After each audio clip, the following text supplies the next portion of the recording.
Hello friends, అందరికీ నమస్కారం. Friends, వీడియోలో ఇప్పుడిప్పుడే 2 తెలుగు రాష్ట్రాలకి సంబంధించిన వెదర్ అప్డేట్ రావడం జరిగిందండి. వీడియోలోకి వెళ్ళి పూర్తి వివరాలు తెలుసుకుందాం. వీడియో నచ్చితే లైక్ చేయండి. అలాగే మీ యొక్క ఫ్రెండ్స్ అండ్ ఫ్యామిలీకి వీడియోని షేర్ చేయండి. రాబోతున్న తుఫాన్ ఏంటి, దాని ప్రభావం ఏ జిల్లాలపైన ఉంటుంది, కంప్లీట్ ఇన్ఫర్మేషన్ అయితే పొందొచ్చు. ఇక లేట్ చేయకుండా టాపిక్ని స్టార్ట్ చేద్దాం. బంగాళాఖాతంలో డిసెంబర్ 16వ తేదీన ఒక ఉపరితల ఆవర్తనం ఏర్పడుతుందని భారత వాతావరణ శాఖ తెలిపింది. డిసెంబర్ 18కి ఆ యొక్క అల్పపీడనం తీవ్ర వాయుగుండంగా మారుతుందని వాతావరణ శాఖ తెలిపింది. అల్పపీడనం శ్రీలంక, తమిళనాడు, ఆంధ్రప్రదేశ్ వైపుగా కొనసాగుతుందని అధికారులు చెబుతున్నారు. ఈ అల్పపీడనానికి భారీ తుఫానుగా ఏర్పడుతుందని కూడా హెచ్చరిస్తున్నారు.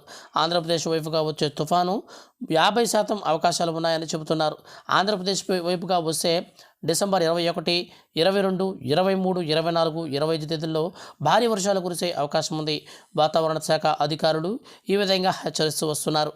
కోస్తాంధ్రలో ఈ తుఫాను వల్ల ఈదురుగాలులతో కూడిన వర్షాలు కురుస్తాయని చెబుతుండటంతో రైతులు బిక్కుబిక్కుమంటూ గడుపుతున్నారు. ఇటీవల మీచాల్ తుఫాన్ దెబ్బకు అతలాకుతలమైనటువంటి రైతులు మరో తుఫాన్ పొంచి ఉందన్న కారణంతో భయపడి తమ పంటలను రక్షించుకోవడం ఎలా అన్నదాతలు మొదలు పడుతున్నారు.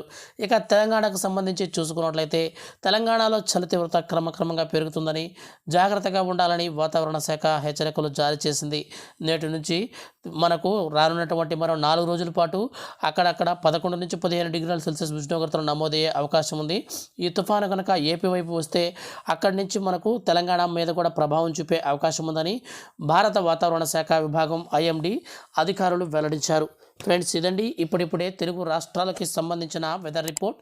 వీడియో నచ్చితే లైక్ చేయండి. అలాగే మన ఛానల్ని సబ్స్క్రైబ్ చేసుకోండి. Thank you for watching.